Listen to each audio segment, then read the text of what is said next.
Voici l'histoire de Cendrillon, racontée par mondedespetits.fr.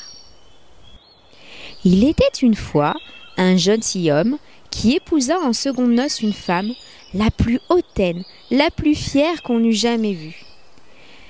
Elle avait 2 filles de son humeur et qui lui ressemblaient en toutes choses. Le mari avait de son côté une jeune fille, mais d'une douceur et d'une bonté sans exemple. Elle tenait cela de sa mère, qui était la meilleure personne du monde. Les noces ne furent pas plutôt faites que la belle-mère fit éclater sa mauvaise humeur. Elle ne put souffrir les bonnes qualités de cette jeune enfant qui rendait ses filles encore plus haïssables. Elle la chargea des plus viles occupations de la maison. C'était elle qui nettoyait la vaisselle et les montées, qui frottait la chambre de madame et celle de mesdemoiselles ses filles. Elle couchait tout en haut dans la maison, dans un grenier, sur une méchante paillasse, pendant que ses sœurs étaient dans des chambres parquetées, où elles avaient des lits les plus à la mode et des miroirs où elles se voyaient depuis les pieds jusqu'à la tête. La pauvre enfant souffrait avec patience et n'osait s'en plaindre à son père qui l'aurait grondée, parce que sa femme le gouvernait entièrement. Lorsqu'elle avait fait son ouvrage, elle allait se mettre au coin de la cheminée et s'asseoir dans les cendres, ce qui faisait qu'on l'appelait communément dans le logis Cendrillon.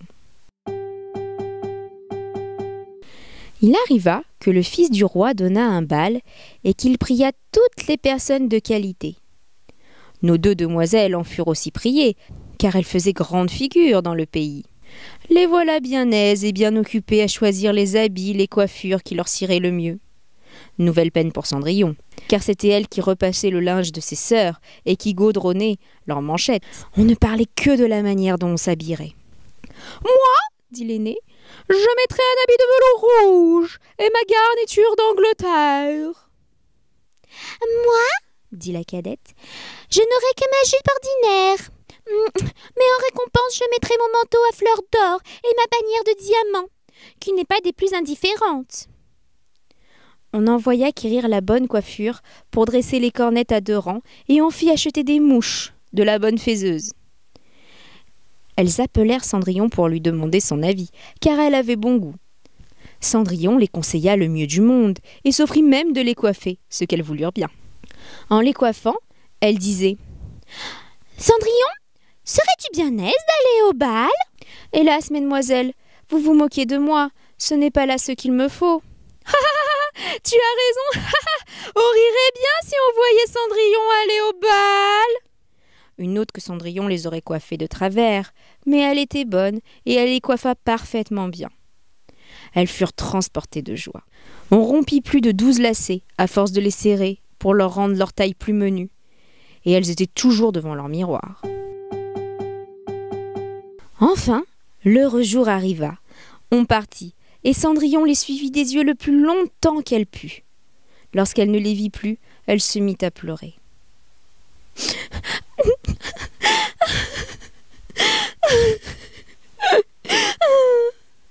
Sa marraine, qui la vit en pleurs, lui demanda ce qu'elle avait. « Oh, je voudrais bien. »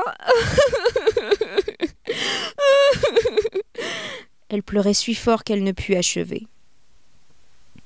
Sa marraine, qui était fée, lui dit « Oh, tu voudrais aller au bal, n'est-ce pas ?»« Hélas, oui, » dit Cendrillon en soupirant. « Eh bien, seras-tu bonne fille? Je t'y ferai aller, » dit sa marraine. Elle la mena dans sa chambre et lui dit « Va dans le jardin, apporte-moi une citrouille !» Cendrillon alla cueillir la plus belle qu'elle put trouver et la porta à sa marraine, ne pouvant deviner comment cette citrouille pourrait la conduire au bal. Sa marraine la creusa et, n'ayant laissé que l'écorce, la frappa de sa baguette. Et aussitôt, la citrouille fut changée en un beau carrosse tout doré. Ensuite, elle alla dans la souricière, où elle trouva 6 souris toutes en vie. Elle dit à Cendrillon de lever un peu la trappe de la souricière.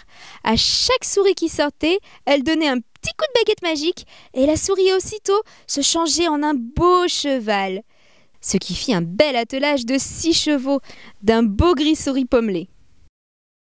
Comme elle était en peine de quoi, elle ferait un cocher. « Je vais voir, dit Cendrillon. S'il n'y a pas encore quelques rats dans la souricière, nous en ferons un cocher. »« Tu as raison, dit sa marraine. Va voir. » Cendrillon lui apporta la ratière, où il y avait 3 gros rats. La fée en prit un d'entre 3, à cause de sa maîtresse Barbe, et l'ayant touché, il fut changé en un gros cocher qui avait l'une des plus belles moustaches qu'on eût jamais vues. Ensuite elle dit « Va dans le jardin, tu trouveras 6 lézards derrière les rosoirs, apporte-les-moi !» Elle ne l'eut pas plutôt apporté que la marraine les changea en 6 laquais qui montèrent aussitôt dans le carrosse avec leurs habits chamarrés et qu'ils s'étaient attachés comme s'ils n'eussent fait autre chose de toute leur vie. La fée dit alors à Cendrillon « Eh bien voilà de quoi aller au bal. N'es-tu pas aise ?»« Oui, mais comment j'irai au bal avec mes vilains habits ?»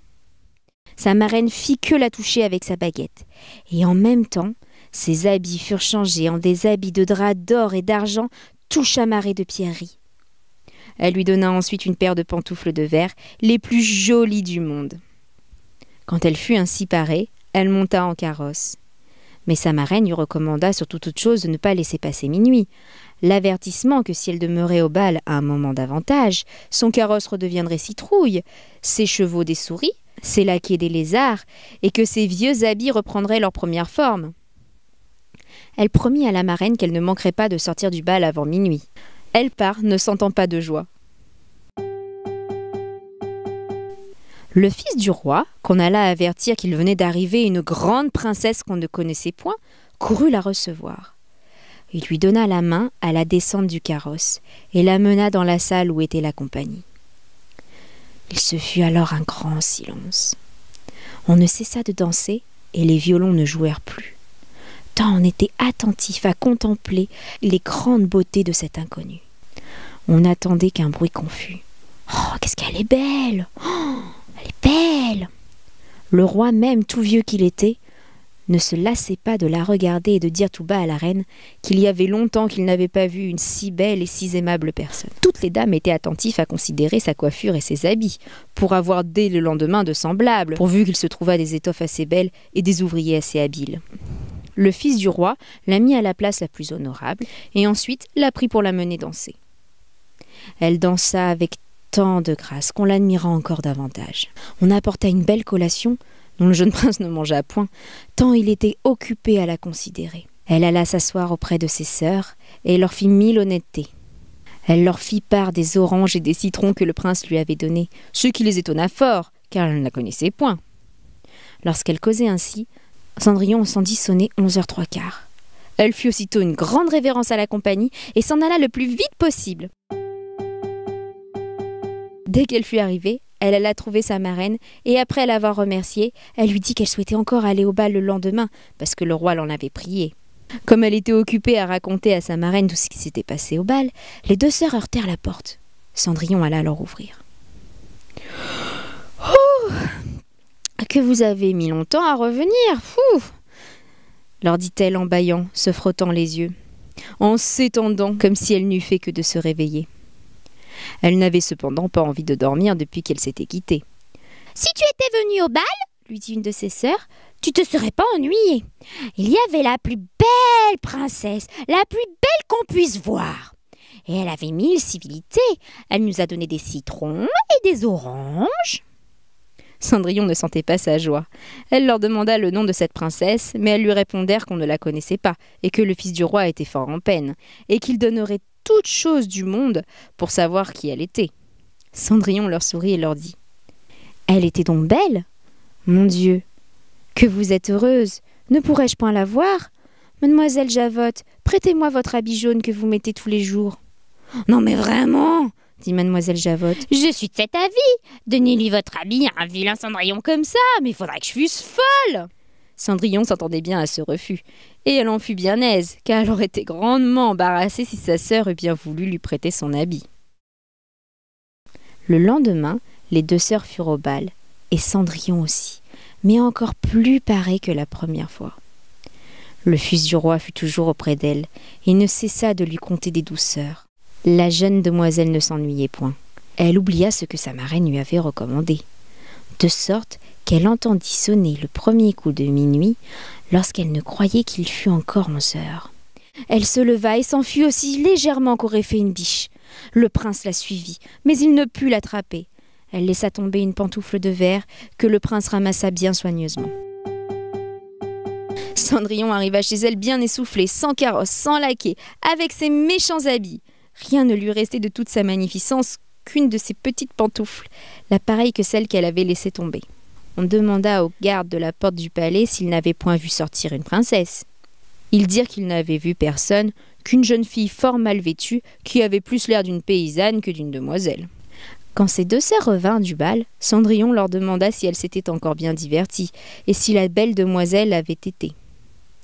Elles lui dirent que oui, mais qu'elle s'était enfuie lorsque minuit avait sonné, et si promptement qu'elle avait laissé tomber une de ses petites pantoufles de verre, la plus jolie du monde, que le fils du roi l'avait ramassée, et qu'il n'avait fait que de la regarder pendant tout le reste du bal, et qu'assurant qu'il était fort amoureux de la belle personne à qui appartenait la petite pantoufle.